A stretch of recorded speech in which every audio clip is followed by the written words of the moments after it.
Kwa nini mtoto wako anapata changamoto ya kushtuka?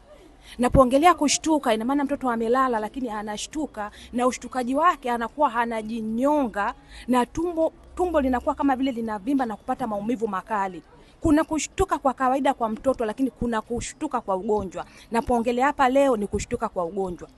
Sababu ya kwanza ni seli za kwenye neva kama zimepata changamoto ya hitilafu. Huyu mtoto ni rahisi sana kupata changamoto la kushtuka. Lakini sababu ya pili, kupata changamoto kwenye mishipa ya fahamu. Na sababu ya tatu, mtoto wako kuwa na changamoto ya degedege. Mtoto anapokuwa na haya matatizo, ni rahisi sana kupata tatizo la kushtuka. Kumbuka, Tumaini la Mama lipo kwa ajili ya kukushauri na kukusaidia pia. Kama mtoto wako ana hii changamoto, unaweza kuchukua namba zetu kuja kuwasiliana na sisi moja kwa moja. Mtoto mwenye usonji kiakili, kimawazo na hata kimtazamo wako vizuri kabisa, yani hawajaathirika.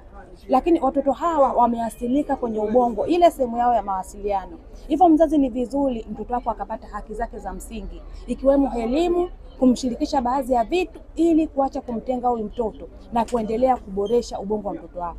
Kumbuka, mtoto mwenye usonji usipomtenga, ni rahisi sana ubongo wake kuwa imara na ni rahisi sana kujiamini. Tumaini la Mama na Mtoto lipo kwa ajili ya kukushauri na kukusaidia pia.